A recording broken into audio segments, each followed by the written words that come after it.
O sacramento da confissão é o sacramento que perdoa os nossos pecados cometidos após o santo batismo.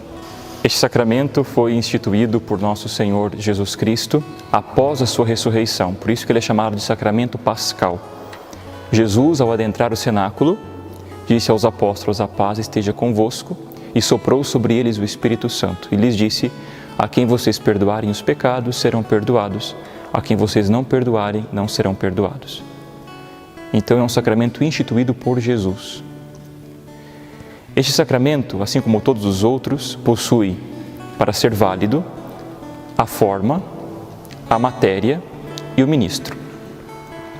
A forma deste sacramento, as palavras usadas para que ele ocorra validamente são: eu te absolvo dos teus pecados, em nome do Pai, do Filho e do Espírito Santo. Quem pode conferir este sacramento? O bispo e o sacerdote, o padre. A matéria deste sacramento são os atos do penitente: o arrependimento pelos pecados cometidos, depois a confissão sacramental, ou seja, ele vem aqui no confessionário e se confessa, por isso que esse sacramento também tem esse nome de confissão. Ele tem que falar de forma audível, para o sacerdote aquilo que são os seus pecados. E depois a penitência, a satisfação, quando ele cumpre a penitência que o sacerdote dá. Então por isso também tem este nome de penitência.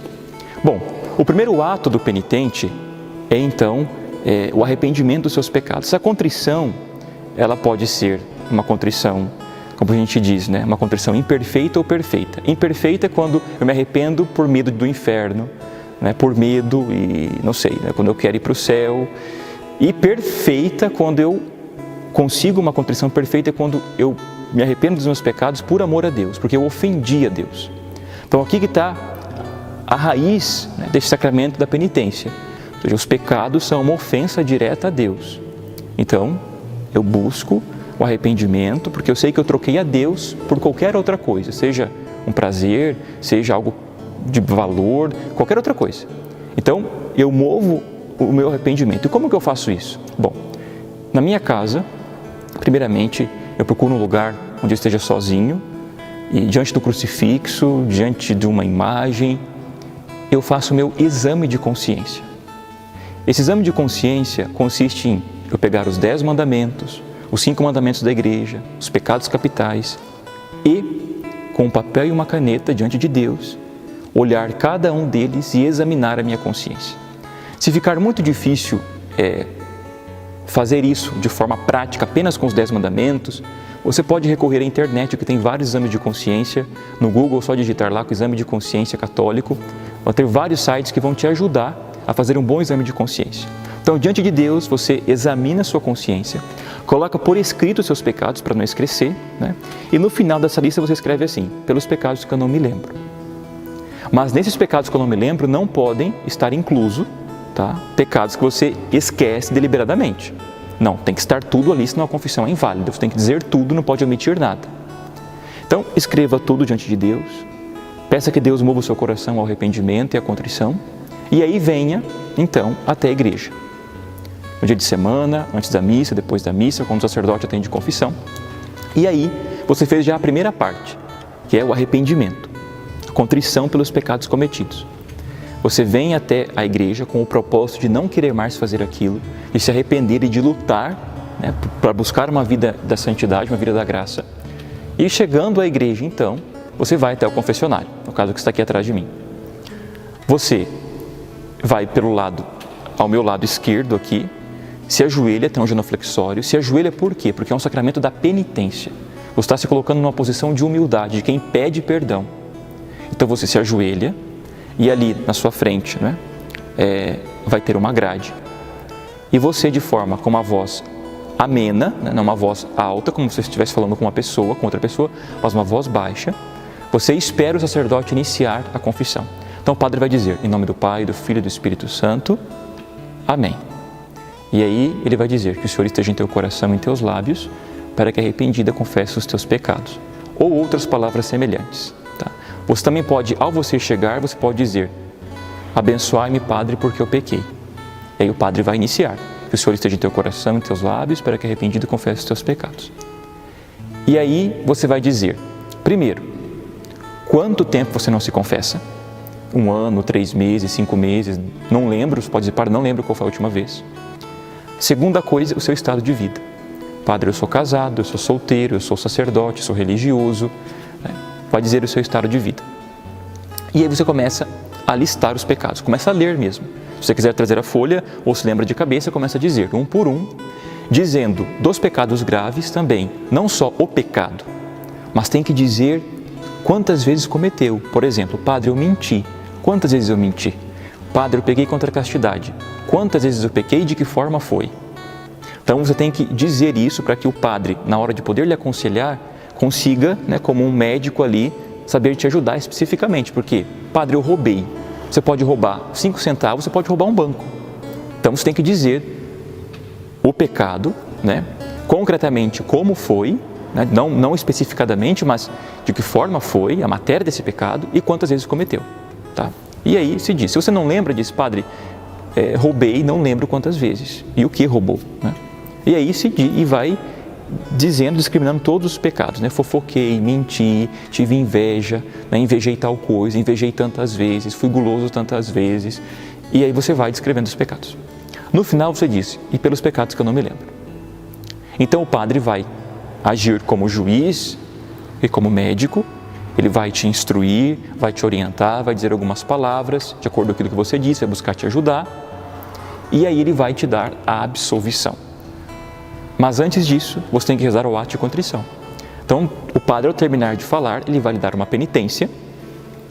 Então, ele vai dizer assim, depois você pode rezar 3 Ave-Marias, um terço, um salmo, ou ler uma passagem do Evangelho, ou dar uma penitência concreta, que é uma obra de caridade. Olha, você leva uma cesta básica para tal família, você faz isso. O padre deu a penitência, ele vai pedir, agora reze o ato de contrição. E você reza o ato de contrição que você sabe. Ou se você não sabe, pode trazer por escrito também. Se estiver no celular, não tem problema, pode ler. E depois que rezou o ato de contrição, aí o padre vai te dar a absolvição. Vai fazer toda a oração de absolvição. E aí vai dizer no final, depois que fez a oração de absolvição, eu te absolvo dos teus pecados, em nome do Pai, do Filho e do Espírito Santo. Amém. Ele vai dizer, vá em paz, o Senhor te perdoou, ou outras palavras semelhantes. Então você se levanta, Quando o padre te der a absolvição, traça o sinal da cruz sobre você também, se levante e vá até o banco cumprir a penitência. O sacerdote lhe deu a oração que for. Tá? Então, dentro disso tudo está completo o sacramento da confissão. A preparação do penitente com a contrição, a confissão e depois o cumprimento da penitência.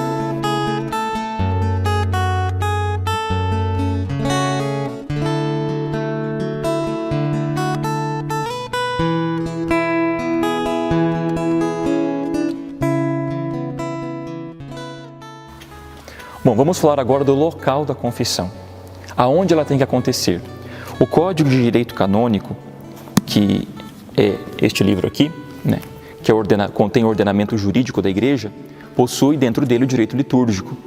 E na parte que fala dos sacramentos, quando fala do sacramento da confissão, no cânon 964, parágrafo 2 diz assim: quanto ao confessionário, estabeleçam-se normas pela Conferência dos Bispos, cuidando-se, porém, que haja sempre em lugar visível confessionários com grades fixas entre o penitente e o confessor, dos quais possam usar livremente os fiéis que o desejarem.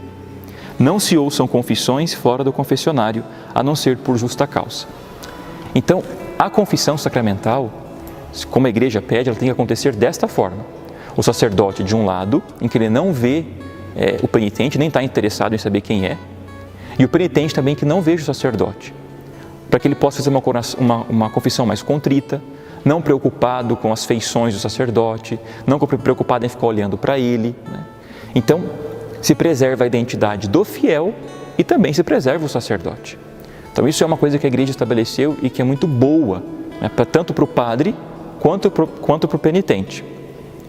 O penitente que está do lado de cá, como eu disse, ele não enxerga, o sacerdote se enxerga mais ou menos um vulto, assim como o sacerdote, e o padre pode dar conselhos muito mais claros, sem precisar olhar para a pessoa.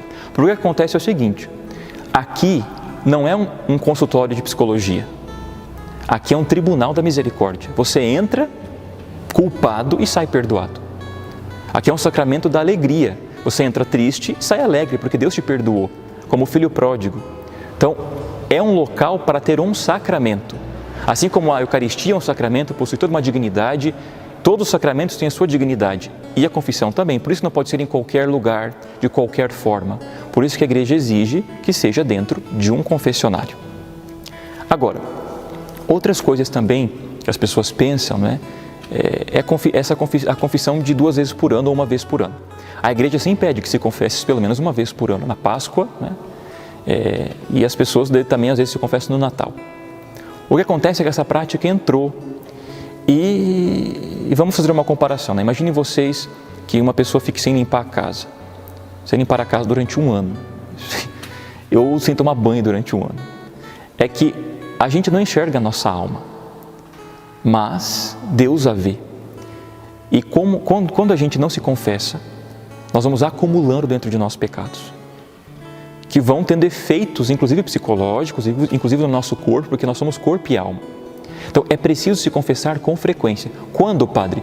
Todas as vezes que a minha consciência me acusar de um pecado grave ou de um pecado venial. O pecado venial ele é perdoado na missa, com a recepção da Santíssima Eucaristia, mas o pecado grave não. Quantas vezes, Padre? Quantas vezes forem precisas, porque é um sacramento da cura. Então, ele é um sacramento para quem está doente, não para quem está são. Então, eu preciso vir aqui todas as vezes que for preciso. Eu tenho que vir aqui, Padre, mas eu caí essa semana 3, 4 vezes, não importa. Porque é um sacramento que quer levantar o pecador e dar força para ele continuar o seu caminho. Porque não é simplesmente o sacramento do perdão. Não é que você vai vir aqui e receber o perdão de Deus apenas, não. É o perdão de Deus, é a reconciliação com a Igreja, você vai receber graças para poder lutar contra esses pecados. Então são várias graças que nós recebemos ao receber o sacramento da confissão. Os santos se confessavam com muita frequência, 1 vez por semana, 1 vez por mês, teve santos que se confessavam todos os dias. Ou seja, é um sacramento que quanto mais nós recebemos, mais nós vamos nos tornando habituais a ele. É preciso dizer isso. Às vezes no início pode ter um pouco de repulso, o que as pessoas vão pensar, o que vão pensar de mim, o que o padre vai pensar, mas isso é uma besteira, porque o demônio ele incute no nosso coração uma vergonha que não existe. E nós precisamos sim dar passos largos rumo a Deus, rumo à santidade, e não é possível fazer isso sem esse sacramento. Às vezes, né, como vários santos já disseram, a fila da comunhão está cheia e a fila do confessionário está vazia. Ou seja, existe uma discrepância. Ou tem muito santo comungando, ou tem muito pecador comungando em pecado grave. Então, a fila do confessionário deveria ser a mesma da comunhão. As pessoas deveriam buscar esse sacramento como busca a Eucaristia, porque são 2 sacramentos que estão, como ensina a Igreja, estão intimamente unidos e são os que mais nós recebemos na vida. A confissão e a Eucaristia. Por isso, dessa importância de recebê-lo com frequência e não apenas a cada quanto tempo. Porque eu vou me esquecendo dos meus pecados, eu começo a comungar em pecado grave e vou comungando aquilo, virando uma bola de neve dentro de mim, até o ponto que minha alma vai se tornando morna, fria, e aquele sacramento que era para ser salvação se torna um sacramento de condenação. Então, eu tenho que buscar a reconciliação com Deus, cada vez que for preciso.